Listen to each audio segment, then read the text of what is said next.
토론하실 위원님 계십니까? 네, 이성윤 위원님. 정말 전주시을 이성윤입니다. 어미준 검사가 국회에 나와서 참 뻔뻔하게 거짓말했습니다. 작년 9월 22일 날 나와가지고 그 뻔뻔하게 거짓말한 사실을 다 복독했고, 또 어떤 의원님들은 언론 보도만 가지고 고발을 하느냐 이렇게 말씀하시는데, 그때 보도 내용을 보면 명백히 물증이 있습니다. 물증. 그 당시에 어미준 검사가 김영문 의원님의 질문에 대해서 주임검사를 부른 적이 있는데 증거관계를 물어보고 의견을 듣고 제가 청취를 했다. 일방적으로 지시를 하지 않았다. 이렇게 답변을 했어요. 그런데 그 언론 한번 찾아보십시오. 그 주임검사가 부장한테 보낸 검찰 내부 메신저가 있습니다. 이렇게 돼 있어요. 부장님, 저 신땡땡 검사입니다. 금요일에 청장님은 어미준 검사입니다. 직접 부르셔서 청장실에 다녀왔었습니다. 청장님께서는 그 방 사건이 어려운 게 많은데 고생이라고 하시면서 검토 방향을 알려주었는데, 공직자 이해충돌 방지법 사건 구약식, 후팡 무혐의, 김포 한방병원 무혐의, 조선해양 대표이사 보고 부분 검토, 이 정도 지시를 했다고 나와 있어요. 물증이 있다. 물증 이렇게. 메신저 물증이 있습니다. 그런데 이런 명백한 물증을 보고 우리가 고발 안 씁니까? 그리고 특검이 이걸 조사하고 있습니다. 이걸 가지고 국회에서 정말 특검 수사를 위해서 이런 물증을 고발하겠다는 것인데 그게 뭐가 문제인지. 그리고 이재명 대통령과는 뭔 상관이 있습니까? 그 당시에 보시면 그 당시에 어미준 지청장이 자기는 그렇게 했어요.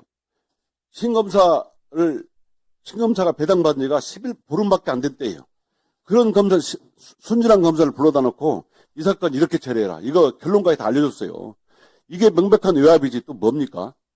이런 검사를 처벌하자고 만든 것이 지금 특검이 상설특검이고, 이런 진실을 규명하는데 국회에서, 국회 법사위가 뭡니까?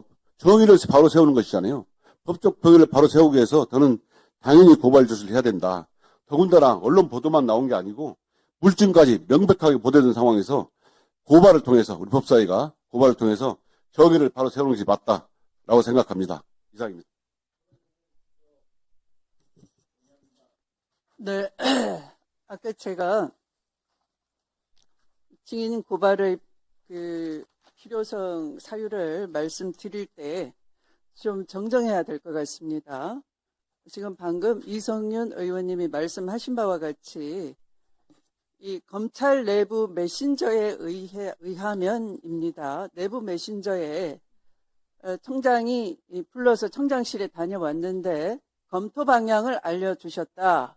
그래서 몇 건을 거론하면서 쿠팡은 무혐의해라 라는 것을 그 부장검사 문지석에게 따로 보고를 하고 있습니다. 이게 이거죠. 네, 그래서 언론 보도에 의하면이 아니에요. 사실은 검찰 내부 메신저에 의하면이고, 이 언론 보도는 그냥 참고하시면 되는 겁니다. 우리가 고발하면은 수사에 밝혀지면 되는 것 뿐입니다. 그렇다고 우리가 언론 이 판단을 안 하고 고발하는 게 아니고요. 이 의혹을 마땅히 고발돼야 하는 것이고, 이제 수사기관이 수사하면 되는 겁니다. 우리가 바로 고발했다고 바로 처벌되는 게 아니지 않습니까?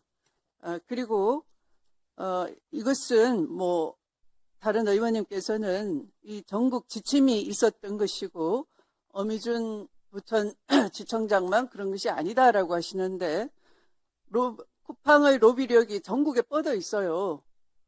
오히려 대관직에 종사하는 사람이 굉장히 많습니다. 그것은 쿠팡의 로비력을 보여주는 것이지, 오히려 그 전국 다 그랬는데 왜 여기만 문제 삼아 하는 것이 아니고, 이와 같은 일이 전국에서도 다 벌어졌다 하는 것을 이 고발을 통해서 수사로 밝혀야 된다 하는 것입니다.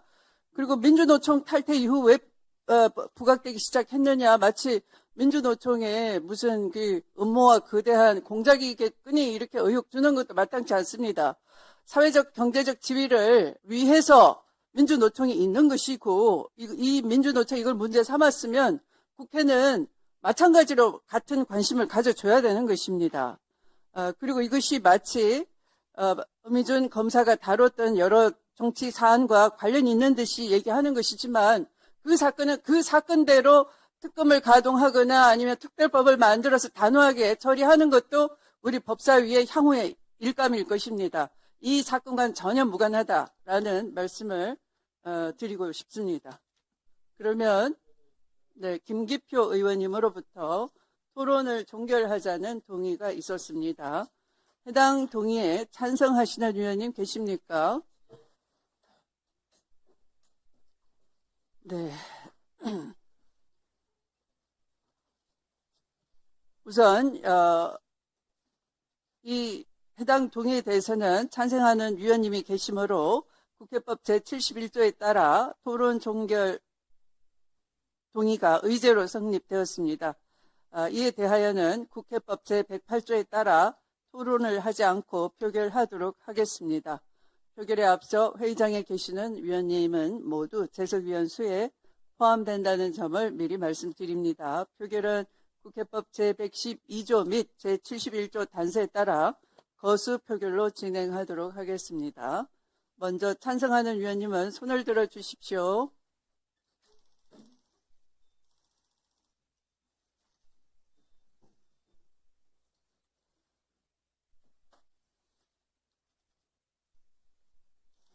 내려주십시오. 다음 반대하는 위원님은 손을 들어 주십시오.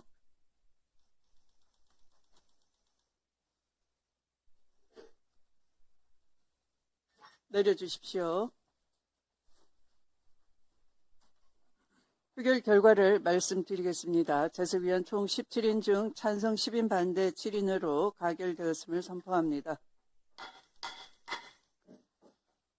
토론 종결 동의가 가결되었으므로 토론 종결을 선포합니다.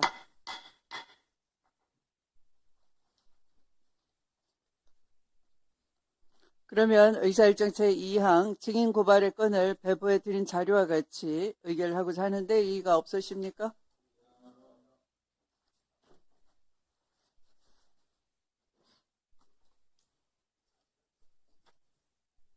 이 안건에 대해서는 이의가 있으므로 국회법에 따라 표결하겠습니다. 표결에 앞서 회의장에 계신 위원님께서는 모두 재석위원 수에 포함된다는 점을 미리 말씀드립니다.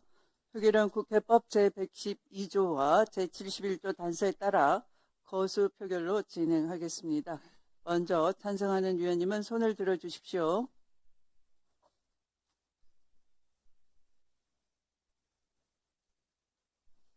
내려주십시오. 다음 반대하는 위원님 손을 들어 주십시오. 네, 내려주십시오.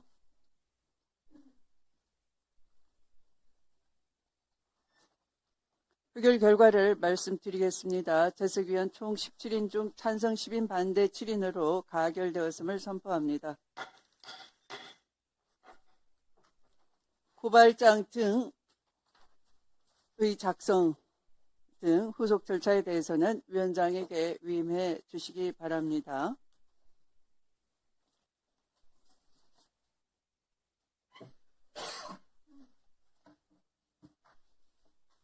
자, 그러면 입장을 하시도록 하십시오.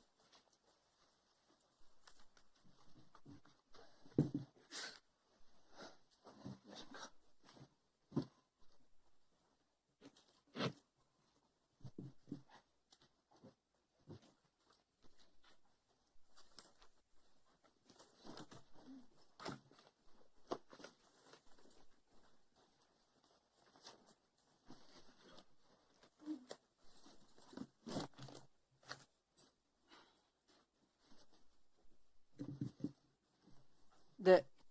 다음은 법안심사 제1소위원회에서 의결한 법안을 심사하도록 하겠습니다.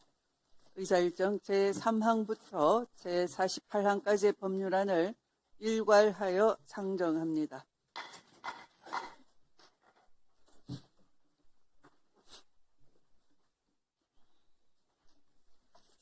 네. 김영민 법안심사 제1소위원장님께서는 심사 보고해 주시기 바랍니다.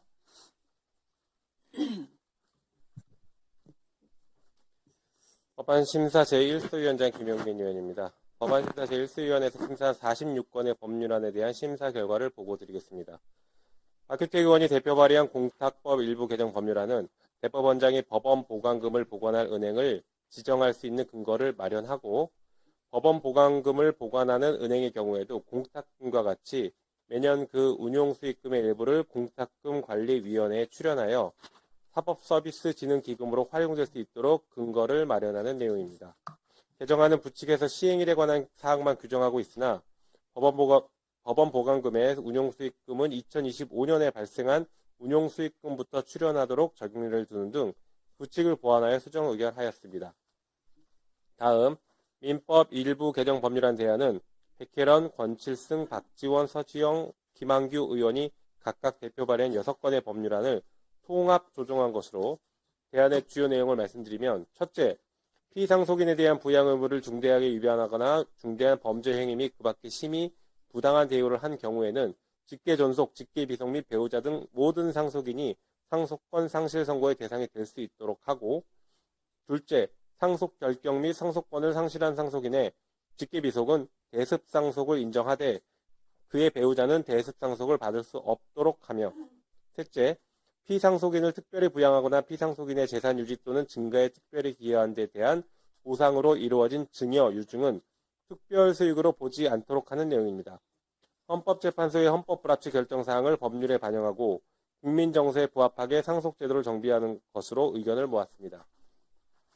다음 법원조직법 일부 개정 법률안 대안은 곽규택, 전재수, 윤상현, 정일영, 박찬대, 배준영 의원이 각각 대표 발의한 6건의 법률안을 통합 조정한 것으로 대안의 주요 내용을 말씀드리면 해사 및 국제분쟁 사건의 전문적이고 신속한 재판을 위하여 해사민사, 해사행정, 국제상사사건을 관할하는 해사국제상사법원을 설치하고 시행일은 2028년 3월 1일로 하였습니다.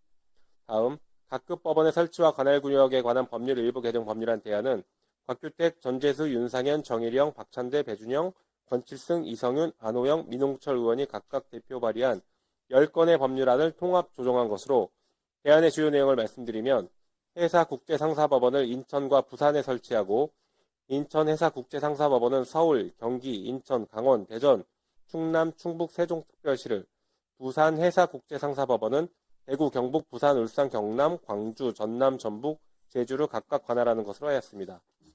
또한 사법 접근성을 제고하기 위하여 전주가정법원, 군산지원, 정읍지원, 남원지원, 창원지방법원 김해지원, 창원가정법원 김해지원 및 화성시법원을 각각 설치하고 해사국제상사법원, 전주가정법원 및 그 지원의 경우 시행일은 2028년 3월 1일로 창원지방법원 김해지원, 창원가정법원 김해지원 및 화성시법원의 경우는 시행일을 2031년 3월 1일로 하였습니다.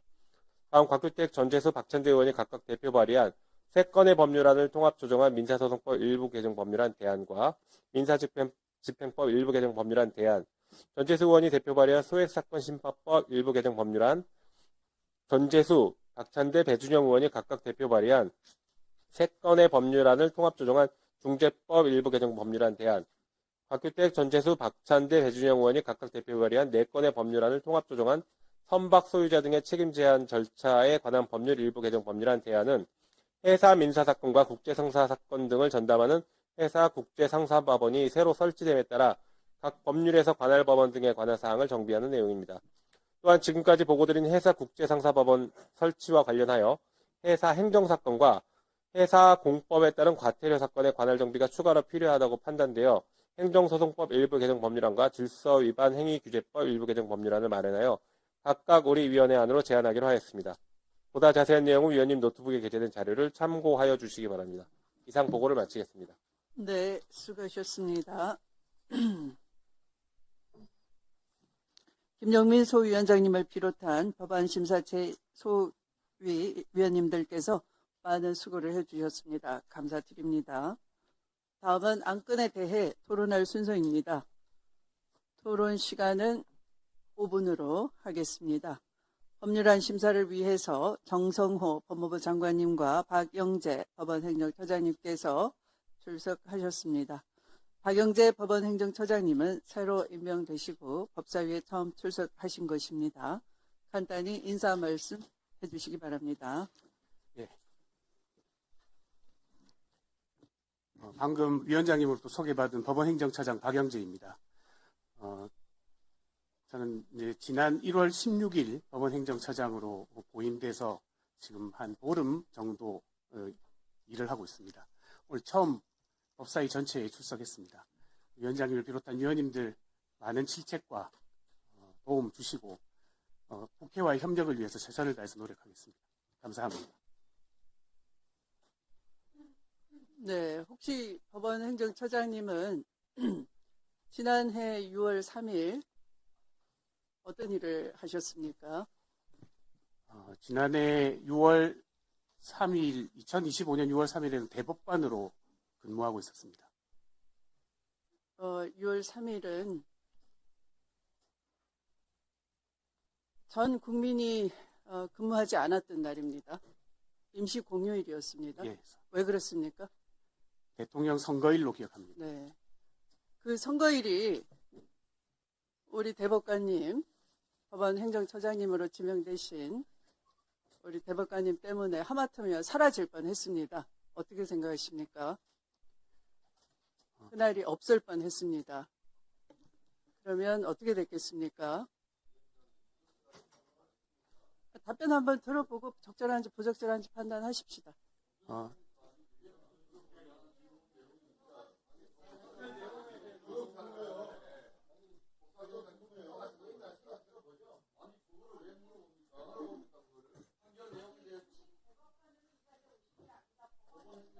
판결에 대해서 피업도 얘기 안 했습니다. 6월 3일 어떤 의미를 가지고 계시는지 물어보는 겁니다.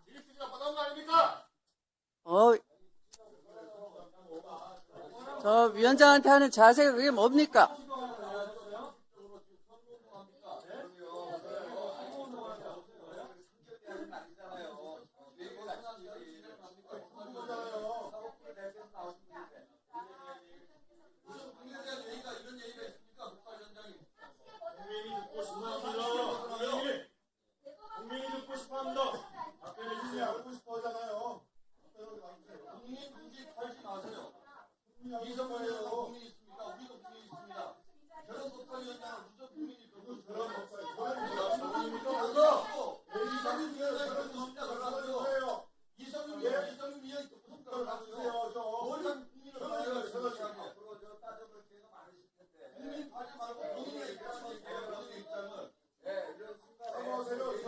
자, 조용히 해주세요. 조용히 해주세요. 자, 법원행정처장님, 마음을 담아서 소회를 한번 말씀해 주시기 바랍니다. 형식적인 소회가 아닌. 네.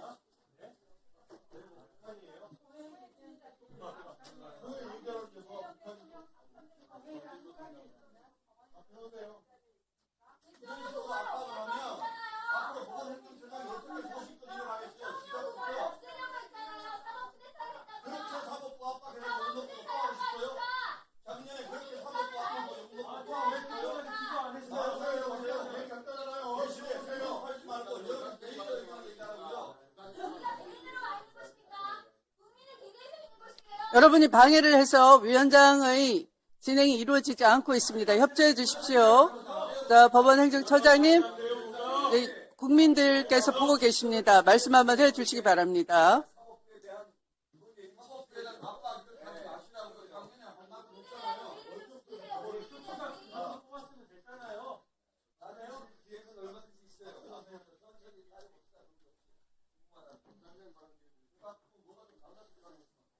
의사진행 발언 기회를 드릴 순서가 안 됐습니다. 지금 위원장이 진행하고 있잖아요.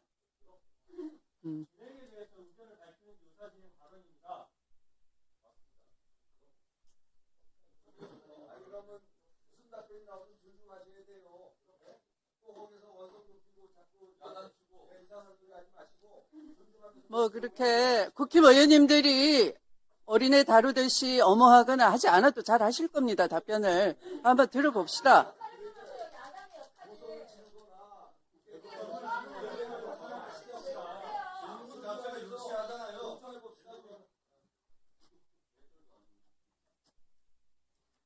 예, 위원장님 명에 따라서 답변을 드리겠습니다. 위원장님의 말씀을 무겁게 받아들입니다. 위원장님을 비롯한 여러분들이 거기에 대한 질책을 하고 계시고 우리 사법부도 거기에 대한 책임감을 가지고 있습니다. 앞으로 사법부가 더욱 잘할 수 있도록 저도 최선을 다해서 노력하겠습니다.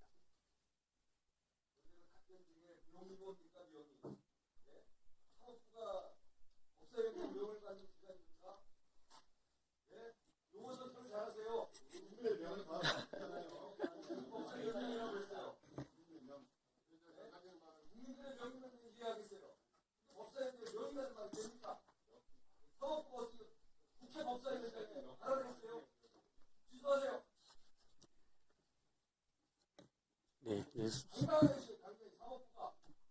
예, 뭐,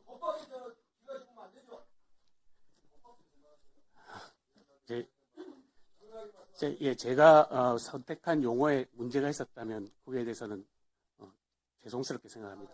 예, 앞으로는 그런 일이 없도록 주의하겠습니다.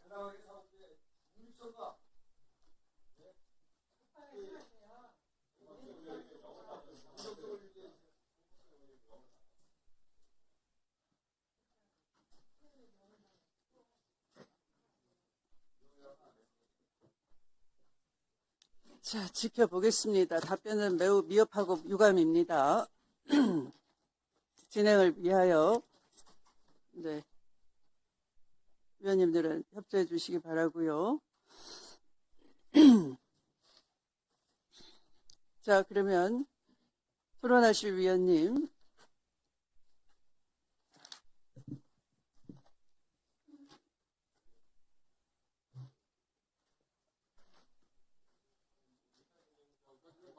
네, 김영민 의원님. 네, 의사진행 발언 겸 토론을 좀 하겠습니다. 방금 존경하는 위원장님께서 지적하신 것처럼 작년 6월 3일 대통령 선거 자체가 없거나 국민의 의사를 매우 왜곡된 방향으로 치러질 뻔했습니다. 그게 대법원의 전원합의체 판결 때문이었죠. 그 전원합의체 판결의 주심위원으로 있으셨던 분이 지금 법원 행정처장으로 오셨습니다. 저는 그래서 위원장님께서 토론을 하기에 앞서서 적절한 질의를 하셨다라고는 보지만 그것보다 더 나아가서 적어도 법원 행정처장이 새로 부임해서 왔다라고 하면 국민들께 그 당시 그 상황에 대해서 먼저 소명하고 설명하고 사과하고 반성할 거 반성하고 하는 그런 말이 먼저 필요하다고 봅니다. 저희가 질문하면 거기에 대해서 마지못해 답변하면서 요리조리 빠져나갈 생각은 아예 버리시고 먼저 당당하게 그리고 국민들 앞에서 진짜 진솔하게 사과하셔야 됩니다. 대통령 선거가 없어질 뻔했습니다. 이 나라의 운명이 바뀌어버릴 뻔했어요. 사법부의 그 오만한 반란 행위 때문에 그 오만한 반란 행위를 한 조희대 대법원장의 가장 핵심 역할을 한 분이 바로 지금 법원 행정처장입니다. 잘 아시는 것처럼 법원 행정처장이 이 전원합의체 판결 직전에 유사한 사건에서 공직선거법 유사한 사건에서 무죄 판결을 했습니다. 그런데 아무런 설명 없이 이 전원합의체 판결에서는 유죄, 그것도 주심이면서 아무런 설명 없이 유죄를 했어요. 게다가 기록도 안 봤을 겁니다. 기록을 봤는지 안 봤는지부터 시작해서 도대체 왜 그렇게 입장이 바뀌었고 그때 왜 대법원은 대선에 함부로 개입해서 국민들의 의사를 이렇게 왜곡시키려고 했는지 그리고 지금도 끝나지 않고 있는 이 내란 옹호 행위들 법원에 의해서 내란범들이 하나둘씩 영장이 기각되고 지금 재판이 이상하게 흘러간다라고 국민들이 다 걱정하고 있습니다. 이런 흐름이 지난 대선을 뒤집으려고 했고 뒤집지 못하니까 이제는 내란범들에게 우호적인 판결을 해서 그냥 기득권 계속 보호해 주려고 하는 것 아니냐. 법적 카르텔 이런 것도 계속 유지하려고 하는 것 아니냐라는 국민들의 의구심이 매우 높습니다. 여기에 대해서 지금 법사위에 나왔고 국민들 앞에 이제 섰으니 당당하게 입장 밝혀야 됩니다. 법원의 입장 밝히고 그리고 아까 말씀드린 것처럼 사과부터 해야 됩니다. 그때 대법원 판결, 전원합의체 판결 사과해야 되고 진정 사과한다라고 하면 사태까지도 고려하셔야 된다고 생각합니다. 저는 이렇게 법사위가 과거에 있었던 일이 아무것도 제대로 바로잡히지 않은 상태로 그냥 시간이 흘러가니 같이 흘러가는 것, 이것은 잘못됐다고 봅니다.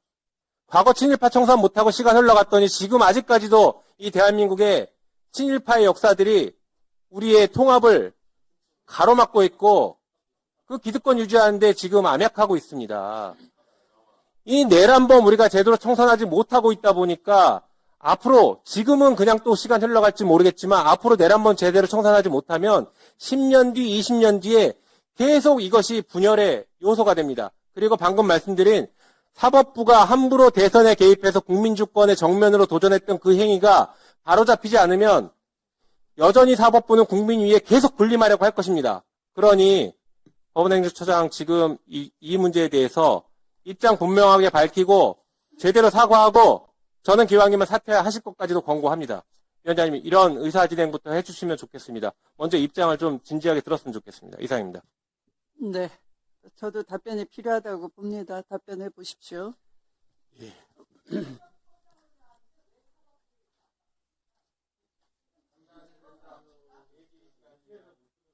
조용히 해주세요. 진행 방해하지 마시고 조용히 해주세요.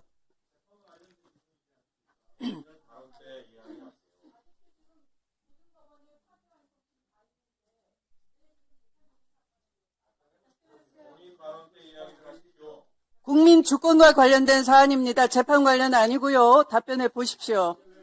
국회는 국민을 대의하는 기관입니다. 헌법상 국민이 가지고 있는 국민권을 박탈할 뻔했습니다. 답변해 보십시오.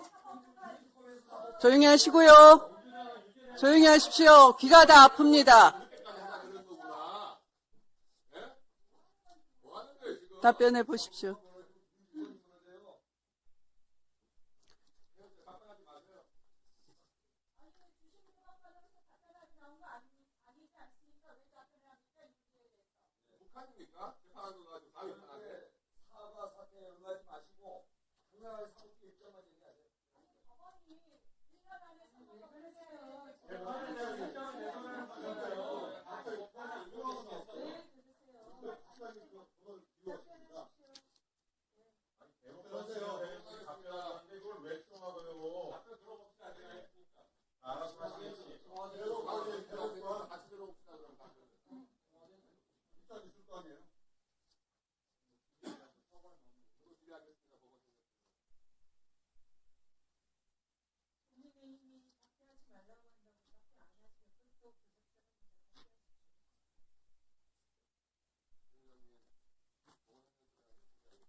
질의나 의견 표명이 끝나면 다 그 법사위원님들은 국민의 뜻을 대변하는 입장에서 말씀을 하신 거고요.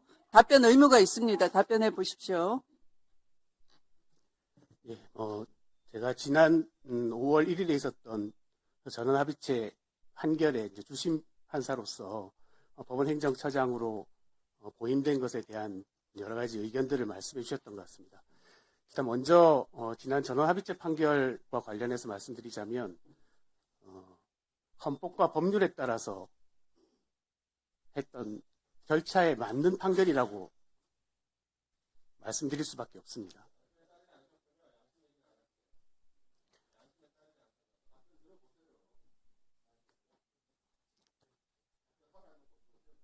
어, 1심과 2심에서 최근 이제 하고 있는 여러 재판들도 마찬가지로 헌법과 법률에 따라서 정당한 절차에 따른 재판 진행과 판결이 이루어지고 있다고 생각합니다. 저희도 그런 재판 진행과 결과에 대해서 국민들 의혹이 없도록 최선을 다해서 노력하겠습니다. 이상입니다.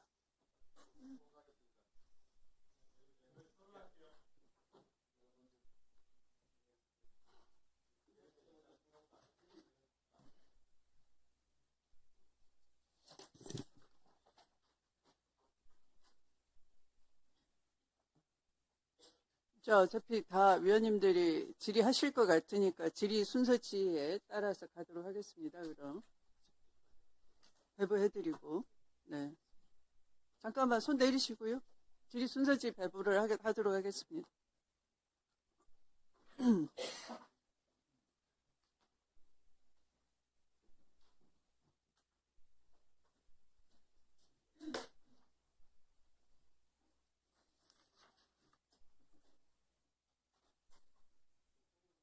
자, 질의 순서지에 의해서 신동욱 의원님. 네, 그러면 송석준 의원님 하십시오. 예, 시작할까요? 네. 예, 우리 법원 행정처장님, 예, 축하드립니다. 예, 오늘 참 처음 대면하는 날 이렇게 또 동료 의원으로부터 좀 언성도 높여지고 이 점에 대해서 제가 정중하게 대신 사과드리겠습니다. 예, 우리 입법부는 예, 행정부, 사법부와 함께 상권 분립의 한 축이지 예, 입법부가 사법부에 군림하는 그런 국가기관은 아니죠. 예, 그렇게 생각하시죠?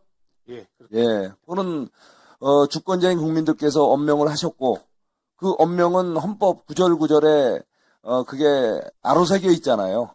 예, 그래서 절대 입법부에 우리 소속원들인 특히 우리 법사위 의원님들 언성을 높이거나 무리한 답변을 요구하셔도 흔들리지 마시고 예, 사법부의 독립성 훼손되지 않도록 당당하게 예, 진실에 입각해서 사실과 그런 진실에 입각해서 답변해 주시기 바랍니다. 예, 저는 최근에 아주 중요한 판결들이 있었어요. 예, 지난번에 우리 한덕수 전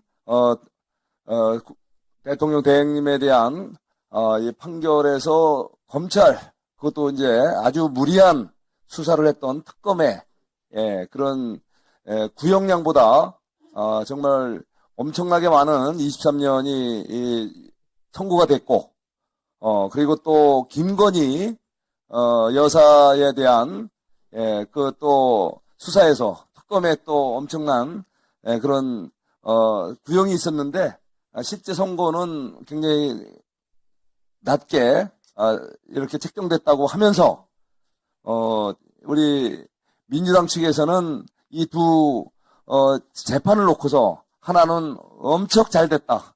대한민국이 새로운 대한민국으로 나아갈 수 있는 그러한 중요한 판결이다. 이렇게 또 극찬을 하는가 반면에 또 이 특검의 구형량보다 낮게 선고된 그 재판에 대해서는 그야말로 이거는 아주 잘못된 재판이다.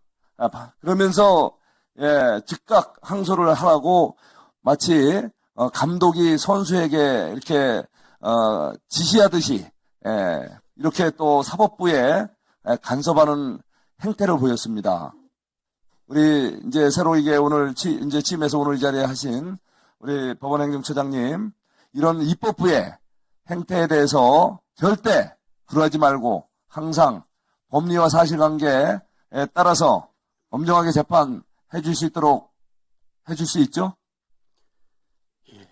사법부의 구성원들은 아까 말씀드린 것처럼 헌법과 법률에 따른 정당한 절차에 따라서 재판을 진행해야 된다고 생각하고 있습니다. 법원 행정처는 그걸 적극적으로 지원하겠습니다. 예, 사법부가 정말 흔들리고, 사법부가 우리 권력에 굴종하면 대한민국은 곧 독재라고 하는 소리를 듣습니다. 우리 대한민국 국민들은 위대한 국민들입니다. 짧은 우리 대한민국 역사지만 바로 세계가 가장 부러워하는 대한민국의 오늘날 강고한 민주주의와 또 경제 성장을 이뤄낸 위대한 나라 아니겠습니까? 그 이면에는 바로 형사사법제도가 많은 여러 가지 논란 속에서도 그래도 이렇게 사법부의 독립 속에서 사법부의 공정한 판결들이 그동안 그래도 흔들리는 대한민국을 지탱해 왔는데 지금 이런 이재명 정부의 여러 가지 이해할 수 없는 그런 어떤 그 행태에 절대 굴복해서는 안 된다는 말씀을 다시 한번 드립니다. 자, 그리고 우리 정성호 법무부 장관님. 예. 예. 요새 우리 특검, 이 이재명 정부 들어서 도대체 왜 이렇게 특검이 난무하는 겁니까? 지금 그 소위 3특검이라고 해서 정권 출범 초부터 계속 막대한 예산을 들여서 했잖아요. 근데 그게 뭐가 이렇게 또 열심히 파고 해고도 부족했는지 또 연장을 했잖아요. 막대한 예산을 또 들였어요. 그리고 또 그것도 부족하다고 또 2차 종합특검을 하자고 그래요. 근데 특검 내용을 보니까 또 무슨 1, 2, 3 비상지원 관련해서 지자체에 관한 또 수사도 대상으로 해갖고 하겠다는 거예요. 지금 지방선거가 이제 코앞인데 지방선거 때까지 그 지자체까지 이제 특검이 이제 칼자루를 휘둘러야 되겠다고 하는데 이거 되겠습니까? 이거야말로 그 지방선거를 망치고 소위 경약용 이게 특검 행태 아닙니까? 절대 이게 이래서는 안 되는 거잖아요. 이거에 대해서 좀 국민들이 예, 어쨌든 국회 결단에 의해서 또 특검법이 통과돼 갖고 그 법에 의해서 특검이 임명돼서 저는 국민들이 보고 있기 때문에 정책을 엄정하고 중립적으로 이렇게 공정하게 하리라 저는 믿어야 된다고 생각하고 있습니다. 네.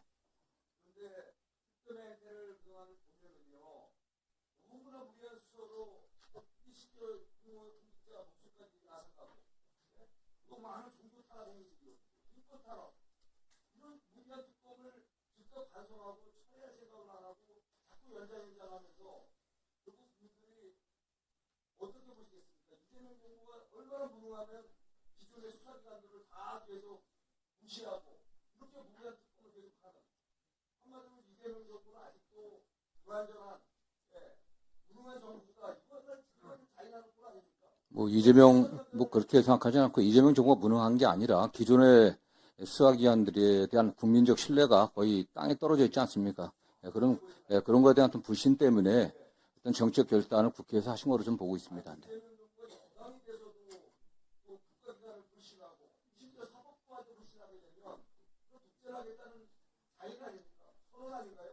그렇지 않습니다. 네. 아시는 것처럼 전 정부에서 지난 5년 동안 검찰이 지난 3년 동안 그의 권한을 갖다 오용하고 남용한 많은 사례 때문에 국민적 불신이 많이 쌓여 있다고 보고 있고,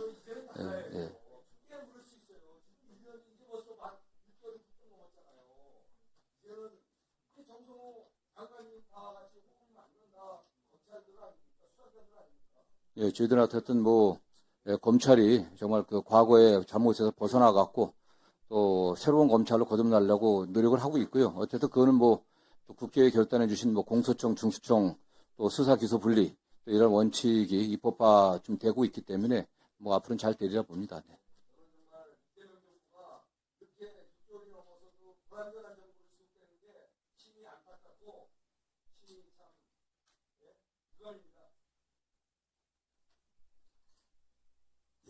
네. 다음 순서는 최혁진 위원님입니다.